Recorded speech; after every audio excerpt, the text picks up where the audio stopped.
यहाँ हरियाणा के अंदर एक कड़ौली गांव है, खरखोदा के पास, जिला सोनीपत में कड़ौली गांव।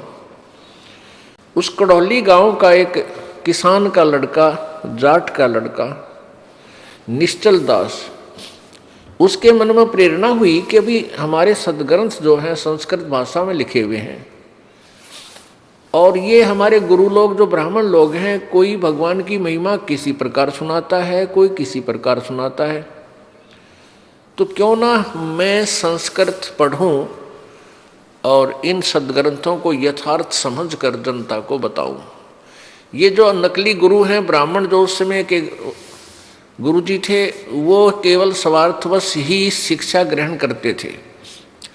काशी विद्यापीठ में पढ़ने जाते थे और वहाँ से जो शिक्षा ग्रहण करके आता था उसकी वैल्यू ज़्यादा हो जाती थी, सभी लोग उसी से पाठ सत्संग आदि कराते थे और अधिक वो दक्षिणा ग्रहण करके सेठ बनता था।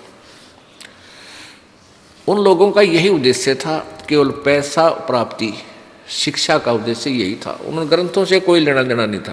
तो निश्चल दास ने ये विचार किया, यदि मैं डायरेक्ट बताऊंगा कि मैं किसान का लड़का हूं, मेरे को प्रवेश प्राप्त नहीं होगा। उसने क्या किया, क्योंकि काशी विद्यापीठ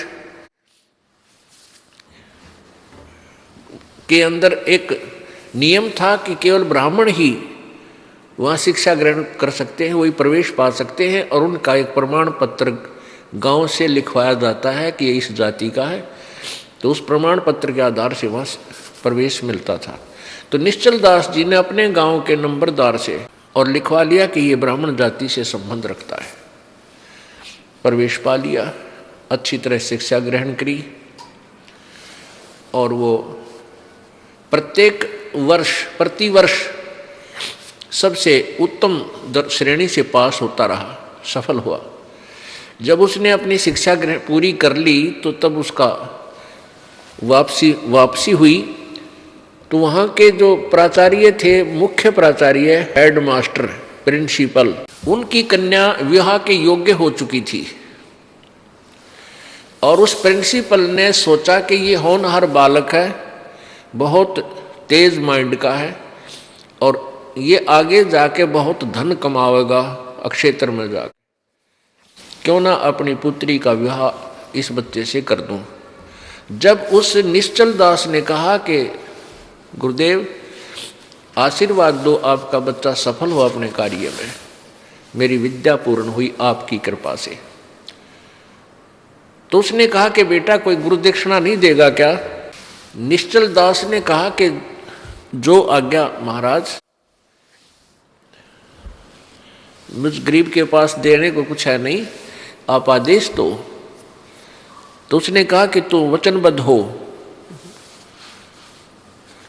प्रिंसिपल ने कहा वचनबद्ध हो, मैं जो मांगू तो मुझे देगा। वचनबद्ध हुआ तो क्या कहा प्रिंसिपल ने कि आप मेरी पुत्री के साथ विवाह कर लो। अब वो फंस गया धर्म संकट में कि ये ब्राह्मण और मैं जाट, और जब पता चलेगा तो ब्राह्मण लोग बहुत उत्पात कर देंगे। तो फिर उसने सच्ची बतानी पड़ी कि गुरुदेव मेरी ऐसी प्रेरणा थी, मैं चाहता हूँ कि इन सदग्रंथों को पढ़ूँ संस्कृत में, और मेरा उद्देश्य है कि मैं सच्चाई से परिचित कराऊँ समाज को, मेरा कोई धन उद्देश्य कमाना उद्देश्य नहीं है। और गुरुदेव मैं ब्राह्मण नहीं हूँ, मैं ऐसे ऐसे किसान परिवार से हूँ, और मैंने शिक्षा ग्रहण के लिए ये प्रमाण पत्र झूठा दिया है। फिर वो गुरुदेव नाराज हो गए, उनको फिर कहा कि इस वर में एक और बात सुन ले, ये भी वरदान वचन दे कि तू आगे से संस्कृत भाषा में को नहीं पढ़ेगा, न उसमें कोई लेख लिखेगा, संस्कृत भाषा में बोलेगा भी नहीं, और मैं तुझे श्राप देता हूँ कि तुझे 3 ताप के अंतर्गत दुख होगा। तूने झूठ बोला है और झूठ बोल करके शिक्षा ग्रहण की।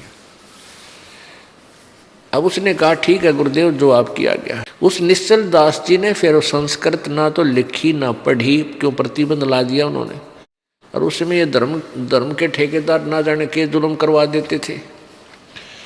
तो पुण्यात्माओं, ऐसे ये बिजली गिरी रही, अभी तक ये अज्ञान फैला रहा। हम सदग्रंथों को नहीं समझ सके, और जिनको हम जो समझते थे कि ये सदग्रंथों को जानते हैं, ये सदग्रंथों को पढ़ते हैं क्योंकि ये संस्कृत भाषा जानते हैं, उनको सदग्रंथों का ज्ञान नहीं था, ABC क ख भी नहीं जानते थे।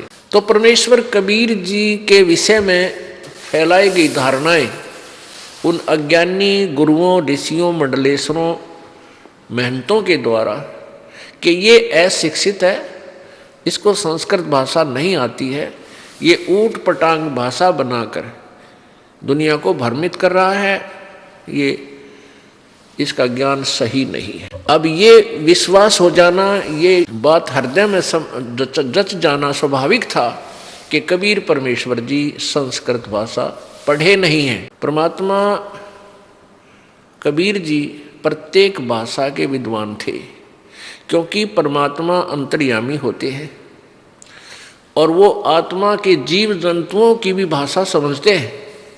और ये अज्ञानी अनाड़ी ऋषि कहते थे वो संस्कृत नहीं समझते, तो जिस कारण से अभी तक ये अज्ञान फैला रहा। पुण्यात्माओं, परमेश्वर कबीर जी कहा करते थे कि मैं सतलोक से चलकर आया हूँ